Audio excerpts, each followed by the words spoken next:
Olá, meu nome é Lisandra e eu venho falar um pouquinho para vocês sobre o meu projeto, que é a classificação de massas mamográficas a partir de redes neurais artificiais. O projeto foi orientado e coordenado pelo professor Dr. Alisson Guimarães. Então, para introduzir um pouco sobre o assunto, vou falar um pouquinho sobre o que é o câncer de mama. O câncer de mama ele é um espectro de anormalidade que se manifesta nos lóbulos e nos ductos da mama. Geralmente, os sintomas mais comuns do câncer é o aparecimento do nódulo propriamente dito. Geralmente ele é indolor, por isso que às vezes o autoexame, os exames ficam até tardios, né, para chegar em determinadas conclusões, justo por serem indolor, por vezes firmes e irregulares, mas também existem tumores mais moles, né, e, e já outros já são bem definidos, então pode variar. Ele é diagnosticado por meio do autoexame da mama e também de exames laboratoriais, como a mamografia e a ressonância. A partir disso, dos exames, as imagens obtidas elas podem encontrar-se dentro de um padrão, que é um padrão de classificação. E isso vão gerando imagens e relatórios que aí formam os BREDs, que é justamente essas classificações que vão se submeter a determinados parâmetros, sendo classificado esse BREDS de 0 a 6, considerando os parâmetros de tamanho, densidade, forma e os limites das lesões. Só que quando se encontram situações onde os BREDS eles são a partir de 4, da magnitude 4, é preciso fazer uma biópsia. E esse é um procedimento altamente invasivo. Por isso que vem a necessidade de desenvolver uma inteligência artificial capaz de classificar via simulação, de acordo com os parâmetros estabelecidos, de forma a funcionar como uma segunda opinião para o profissional de saúde.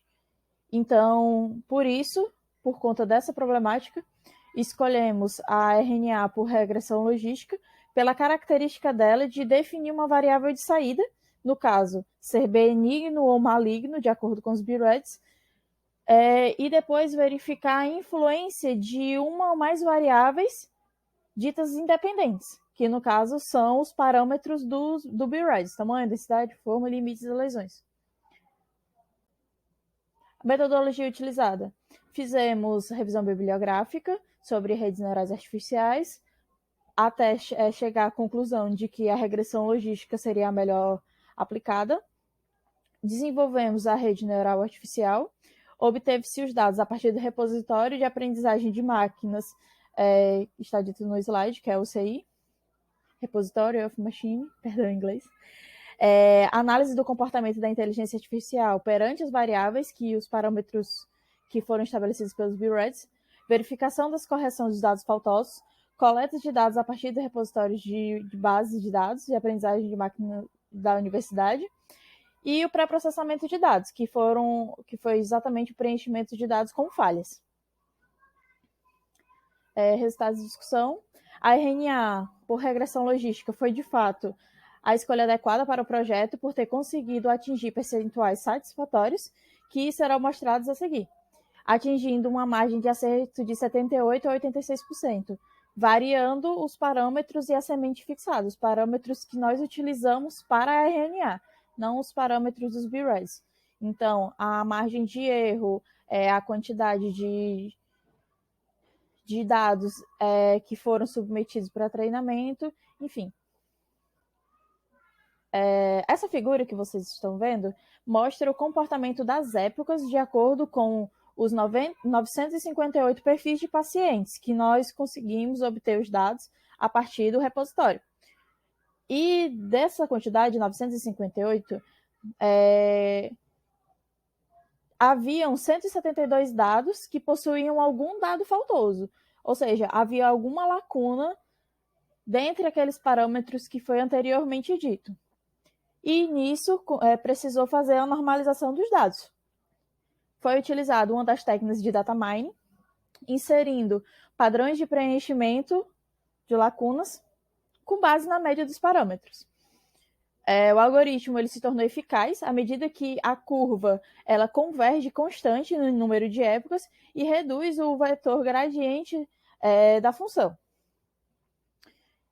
Então, para esse gráfico, foi obtida uma porcentagem na fase de teste de 82,20%, que foi o melhor dos resultados encontrados nos parâmetros estabelecidos. Então, a gente foi mudando os parâmetros, foi mudando a quantidade de dados para treinamento, foi mudando o erro, foi mudando semente, e, de acordo com esses testes, 82,20% foi o melhor resultado encontrado para a situação de 958 dados, onde 172 foram dados faltosos. Já o gráfico mostrado nesse slide, ele mostra o mesmo comportamento, na verdade, um comportamento similar ao gráfico anterior, mas ele muda a quantidade de dados levados para treinamento, onde foram levados para treinamento apenas 786 dados, excluindo aqueles que tinham lacuna, ou seja, excluindo aqueles 172 que a gente não conseguiu dados completos, perfis de pacientes que não tinham dados completos. Então, a gente percebe que o comportamento dos gráficos eles foram similares e essa fase de teste teve 82,17%. Para esse projeto, foi preferido considerar os resultados do segundo teste, que vocês estão vendo agora, porque ele apresentou um comportamento bem similar e ele possuía dados mais consistentes, com todas as variáveis preenchidas. Então, foi preferível, de acordo com as porcentagens, que foi bem próximas, e foi preferível utilizar esse resultado como o ideal para o projeto, porque ele tinha dados confiáveis, que não precisou utilizar data mining para chegar a um resultado bem similar do que aos dados completos. Conclusões obtidas. Para melhorar os resultados, a rede neural ela poderia apresentar um melhor desempenho na possibilidade de mais dados. Então, o maior a amostra de dados, melhor resultado para a RNA. Também a gente pode considerar a datação que foram coletados os perfis de pacientes, porque os dados foram coletados em 1998. Considerando as tecnologias que temos hoje, talvez os dados poderiam ser mais consistentes e com menos lacunas, né, na possibilidade de haver um repositório atualmente nesses parâmetros. Outro fato que pode influenciar o aperfeiçoamento dos resultados são as subjetividades dos dados, visto que, por exemplo, cada perfil ele foi classificado de acordo com a expertise do profissional. Então, não necessariamente possa ser que aquele paciente possa ser necessariamente de uma determinada magnitude, porque pode ter sido de acordo com a expertise do profissional. Mas, no geral, a RNA ela cumpriu com o objetivo do projeto, sendo possível aprimorar os resultados em projetos futuros numa possibilidade de uma maior coleta de dados, num espaço amostral maior. Aqui são as referências do projeto. E os agradecimentos. Né? Agradeço ao PIBIC Unilab pela oportunidade de participar dessa pesquisa como bolsista, ao meu orientador, muita gratidão a ele, o professor Dr. Alisson Guimarães, pela excelente condução do projeto e por todo o suporte e apoio. Muitíssimo obrigada pela atenção e até breve.